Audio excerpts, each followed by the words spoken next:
बस प्रियंका, तू मेरी इतनी सी हेल्प कर दे यार। तू तो जानती है ना ये असाइनमेंट मेरे लिए कितना इंपॉर्टेंट है। मुझे आज ही मॉडलिंग के लिए फोन आया और मैं ये चांस मिस नहीं कर सकती। नई नवेली दुल्हन लगातार अपनी बेस्ट फ्रेंड प्रियंका से उसकी बात मानने के लिए कह रही थी। लेकिन स्वाति, अगर किसी को इस बारे में पता चल गया तो? किसी को कुछ पता नहीं चलेगा। अभी तक उन लोगों ने मेरा चेहरा नहीं देखा है। हमारे यहाँ रिवाज है कि जब तक लड़की बहू बनकर घर नहीं आती, ससुराल वाले उसका चेहरा नहीं देख सकते। बस 10 दिन की बात है, जब तक मैं वापस नहीं आती तो घूंघट में रहना। प्रियंका को कुछ समझ नहीं आता और वो हाँ कर देती है। स्वाति उसको अपनी शादी का जोड़ा पहना देती है और लंबे से घूंघट से उसका मुंह ढक देती है और खुद खिड़की के रास्ते वहां से भाग जाती है। प्रियंका शादी का जोड़ा पहने विदा होकर निखिल के घर आ जाती है। सब इस बात से अनजान थे कि इस घूंघट के पीछे स्वाति नहीं बल्कि प्रियंका है। शादी की रात निखिल प्रियंका से, अरे अब कमरे में भी घूंघट ही करोगी क्या? आज तक मैंने आपका चेहरा नहीं देखा, बस आपकी खूबसूरती की तारीफें ही सुनी है। वो क्या है ना जी, मैंने शादी को लेकर मन्नत मांगी थी कि शादी के कुछ दिनों तक मैं अपने ससुराल वालों को अपना चेहरा नहीं दिखाऊंगी। आपको कोई प्रॉब्लम तो नहीं है ना जी? मैं आपको किसी भी चीज के लिए फोर्स नहीं करूंगा। अगले दिन निखिल ने सबको प्रियंका की मन्नत के बारे में बता दिया। फिर उसकी माँ कमला प्रियंका से बोली, लेकिन बहू, इस घूंघट के साथ तू खाना कैसे बनाएगी? कुछ तो दिखाई नहीं दे रहा तुझे। आप फिक्र मत कीजिए माँ जी, मैं खाना बना लूंगी, मुझे कोई परेशानी नहीं होगी। अच्छा ठीक है, जैसा ठीक लगे वो कर, लेकिन मैं पहले ही कह देती हूँ, खाने के स्वाद में कोई कमी नहीं होनी चाहिए, समझी? प्रियंका को सचमुच घूंघट में खाना बनाने में प्रॉब्लम हो रही थी। वो घूंघट के साथ मसाले ढूंढ रही थी कि तभी निखिल रसोई में आ जाता है।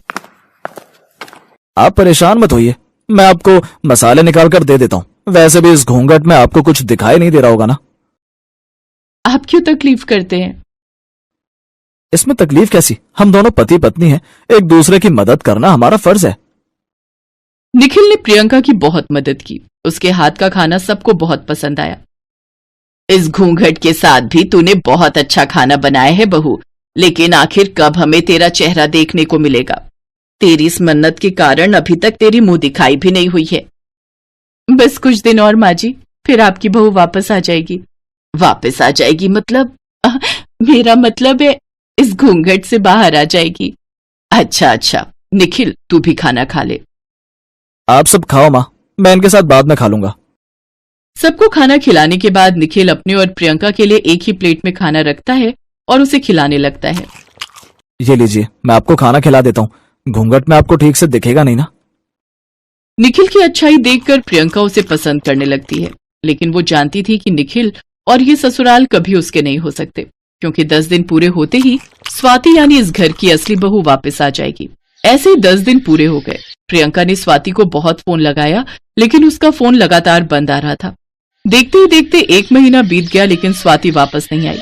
इससे साफ जाहिर हो रहा था कि वो इस शादी से भागना चाहती थी। ये तूने ठीक नहीं किया स्वाति, तू नहीं जानती तूने कितना अच्छा जीवन साथी खो दिया। अब मैं क्या करूं? मैं निखिल जी को अकेला नहीं छोड़ सकती, वो बहुत अच्छे हैं। फिर प्रियंका ने एक बड़ा फैसला लिया और वो निखिल की पत्नी बनकर उसी घर में रहने लगी। अब उसने घूंघट भी हटा दिया और निखिल और उसके परिवार की जिम्मेदारियों को संभालने लगी। सब कुछ अच्छे से चल रहा था। देखते ही देखते 2 साल बीत गए, लेकिन एक रोज उनके दरवाजे की घंटी बजी। उसने जब दरवाजा खोला तो सामने स्वाति खड़ी थी। तुम यहाँ क्या कर रही हो? वो भी 2 साल बाद? क्यों आई हो अब यहाँ?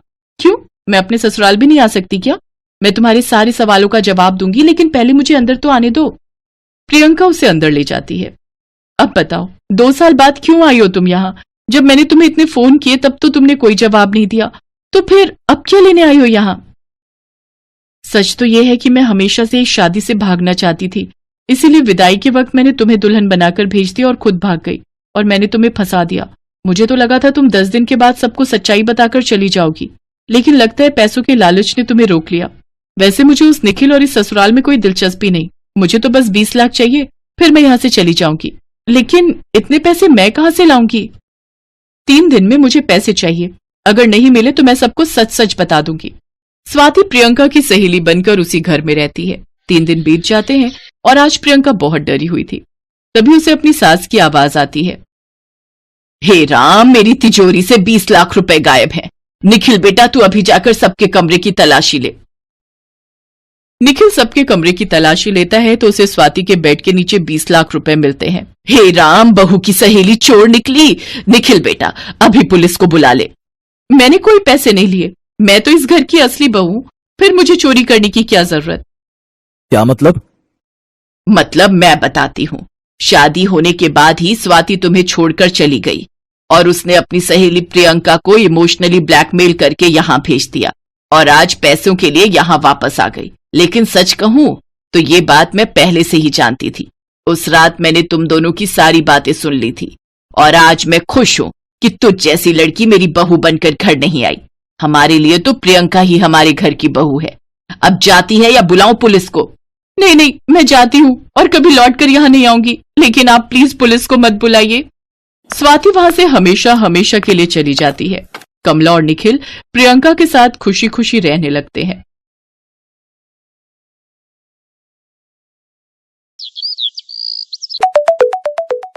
अरे तू चिंता मत कर, शाम को दामाद जी से कहना ऑफिस जाते समय यहाँ होते जाएंगे। मैं कढ़ी चावल बनाकर रखूंगी, तू रात में कुछ मत बनाना। तेरा कढ़ी चावल खाने का मन है तो आज तू माँ के हाथों की कढ़ी चावल ही खाना, ठीक है? सुनो जी, रवि के पापा,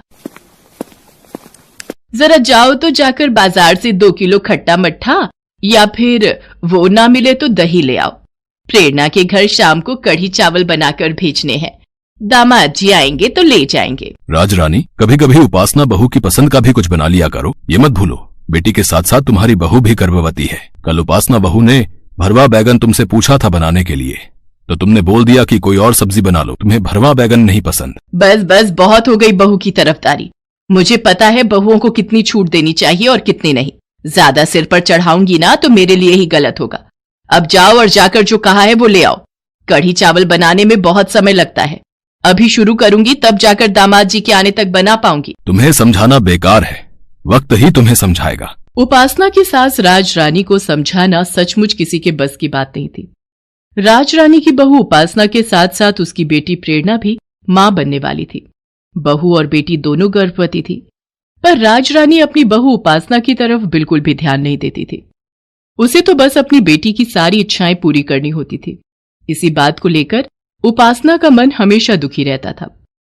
वो बहुत ही सीधी साधी एक साधारण परिवार से आई हुई थी।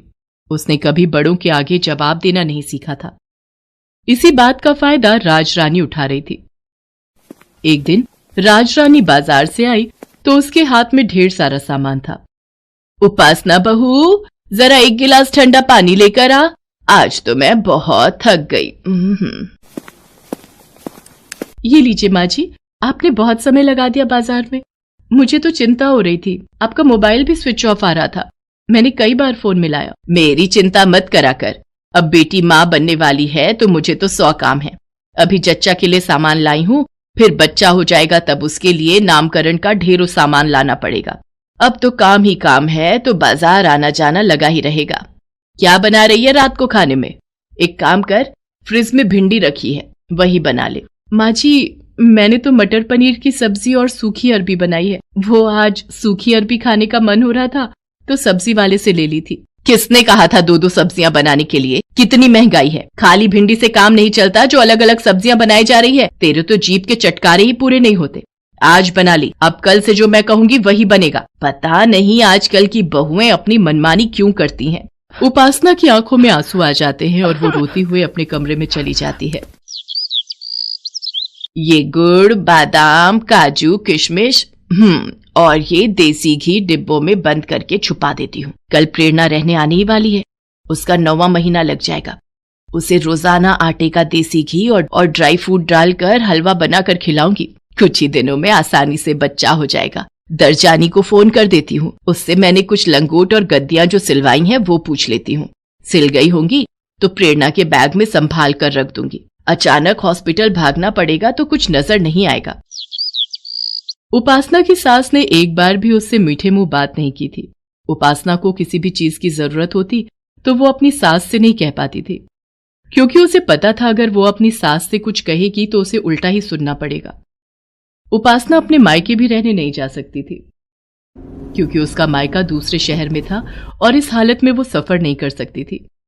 इसलिए वो फोन पर ही अपने माँ पापा से बात कर लिया करती थी, पर वो कभी भी अपना दुख अपने माँ बाप को नहीं कहती थी। वो फोन पर हमेशा हंसती रहती थी। अगले दिन प्रेरणा मायके रहने आ जाती है और राजरानी अपनी बेटी की सेवा में लग जाती है। माँ, मुझे और नहीं खाना, मेरा पेट फुल हो गया है। अरे कहाँ कुछ खाया है? अच्छा, ये संतरे अनार का जूस पी ले। बच्चे के टाइम में जच्चा को खून की कमी हो जाती है, इसलिए इस कमी को पूरा करने के लिए जूस फल लिया कर। आओ ना उपासना भाभी, आप भी मेरे साथ जूस पियो। तुम पियो प्रेरणा, मैंने बिल्कुल अभी चाय पी है। अरे तू पी लेना, थोड़ा सा ही जूस है, वो भी तुझसे नहीं पिया जा रहा। उपासना सारा दिन खाती पीती रहती है, उसकी चिंता मत करा कर, तू अपनी चिंता कर। माँ, रवि भैया कब तक आएंगे? मुझे उनके साथ लूडो खेलना है। आपको याद है हम बचपन में कितना लूडो खेला करते थे और मैं हमेशा जीत। प्रेरणा, अब तुम्हारी उपासना भाभी मुझे हरा देती है। पता नहीं मैं तुम दोनों से लूडो में बिल्कुल नहीं जीत पाता। अरे आप आ गए भैया, कैसे हो? मैं तो बिल्कुल ठीक हूँ। और तू सुना, तू कैसी है? मैं बस फ्रेश हो जाऊं, फिर हम लूडो की एक एक बाजी खेलेंगे। उपासना, तुम भी फटाफट काम निपटा लो, हम तीनों मिलकर बैठेंगे।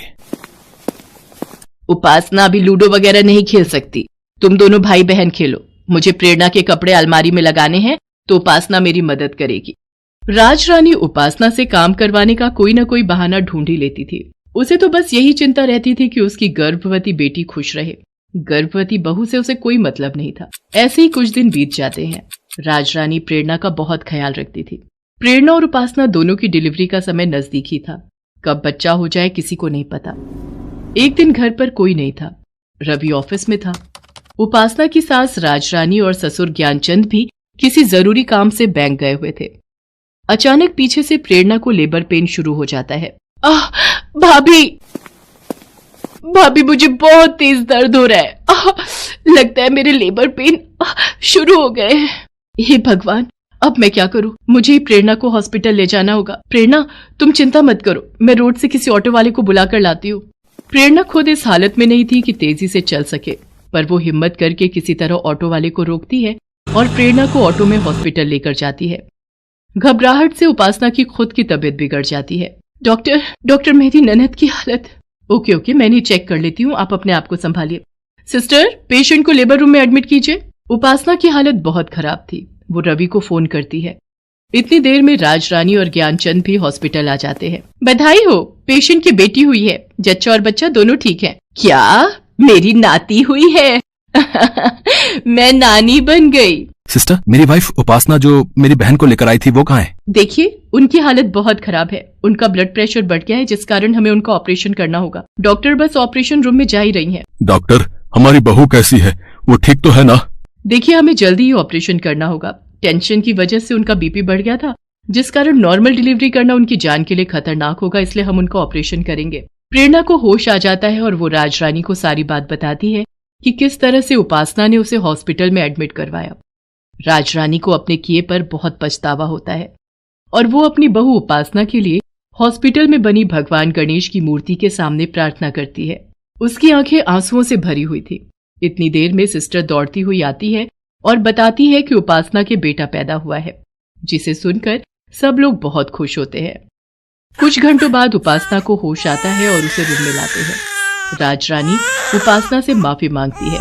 मुझे माफ कर दे उपासना बहू, मैंने तेरे साथ अच्छा व्यवहार नहीं किया, पर तूने फिर भी एक बहू और भाभी होने का पूरा फर्ज निभाया। माँ जी, मुझे आपका प्यार मिल गया। आपका प्यार मेरे लिए अनमोल है और आप सबकी सेवा करना तो मेरा धर्म है। जीती रह मेरी बच्ची।